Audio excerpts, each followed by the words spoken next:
इसमें इन्वेस्टिगेशन में पुलिस के सामने बहुत बड़े चैलेंज आने वाले हैं, क्योंकि अभी तक अगर आप इसे इन्वेस्टिगेशन के नजरिए से, पुलिस के भी नजरिए से देखें तो सारी की सारी जो पुलिस इन्वेस्टिगेशन है वो उसकी स्टेटमेंट के चारों तरफ घूम रही है। जो उसने कहा कि मैंने फ्रिज खरीदा, ठीक है जी, फ्रिज कहाँ से खरीदा, पेपर ले आते हैं तो गर्मी में तो कोई भी फ्रिज खरीद सकता है। मैंने आरी खरीदी, आरी जिससे खरीदी वो आदमी 6 महीने पहले बताता है कि आइडेंटिफाई करता है, हाँ इसको मैंने आरी बेची थी, लेकिन वो आरी आज तक रिकवर नहीं हुई। उसके बयान के कोर्ट में मायने नहीं है। उसकी आरी अभी तक रिकवर भी तो नहीं हुई। वो कहते हैं बयान जो है वो मानने भी नहीं है, और सबसे बड़ी बात है कि वो आरी रिकवर भी नहीं हुई। फिर वो कहता है कि मैंने 1 किलोमीटर दूर जाके जंगल में बॉडी के पार्ट को डिस्पोज किया। जो आज आपको यहाँ पे मानव अवशेष जिसे आप कह रहे हो मिल रहे हैं, ये कैसे पता चलेगा वो मानव अवशेष है? वो तो डीएनए से पता चलेगा, और ये जो डीएनए से पता चलेगा ये आजकल में तो पता ही चलेगा। ये तो 2-3 महीने की रिपोर्ट है। 2-3 महीने तक ये केस ट्रायल में चलता रहेगा, उसके बाद उसकी बेल हो जाएगी।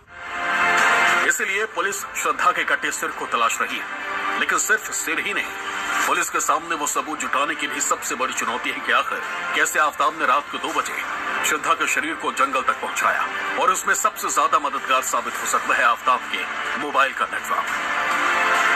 अगर यहाँ पे एविडेंसेस सॉलिड नहीं हुए, सर्कमस्टेंस एविडेंस के बिहाफ पे भी सजाएं होती हैं, लेकिन सर्कमस्टेंस एविडेंस कितना सॉलिड है, कितनी चेन बन रही है उनकी। क्योंकि फ्रिज खरीदना कोई कहता है एविडेंस नहीं है, कोई क्राइम नहीं है। मैंने बॉडी को यहाँ डिस्पोज कर दिया, मैंने तो ये कहा ही नहीं ना कि मैंने बॉडी को डिस्पोज किया। ये तो पुलिस ने कहा है। अब आप मुझे ये बताइए, मेरी लोकेशन, वो मोबाइल ऑफ करके आता है अपने घर से, तो लोकेशन यहाँ नहीं मिलती है। मान लीजिए श्रद्धा का मोबाइल 2-4 दिन पहले ही बंद हुआ है, 18 को बंद नहीं हुआ, तो फिर मुश्किल हो जाती है। तो ये जो लैक ऑफ एविडेंसेस हैं, इसको पुलिस को बहुत इस पे काम करना होगा। पुलिस को बहुत चैलेंज है।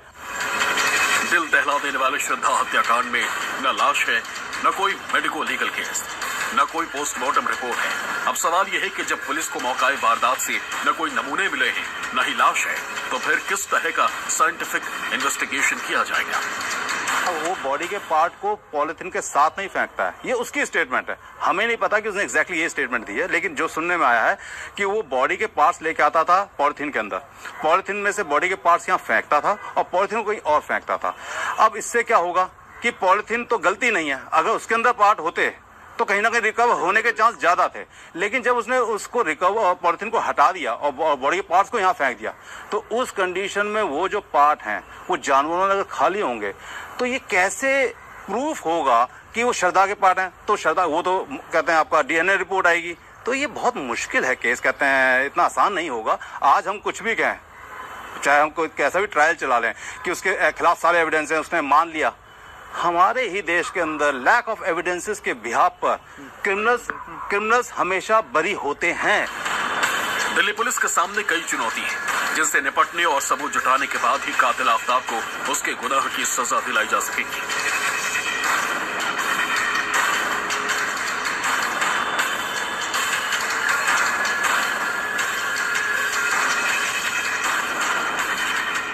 पुलिस के लिए सबसे बड़ा सरदर्द है वो ये है कि आखिर इस बॉडी के जो पार्ट्स मिल रहे हैं उसको मिलान कराना कि वाकई वो बॉडी श्रद्धा की थी। और इस मामले में सबसे बड़ी चुनौती पुलिस के सामने यही है कि आखिरकार वो कैसे तमाम कड़ियों को जोड़े, कैसे तमाम सबूत इकट्ठा करे।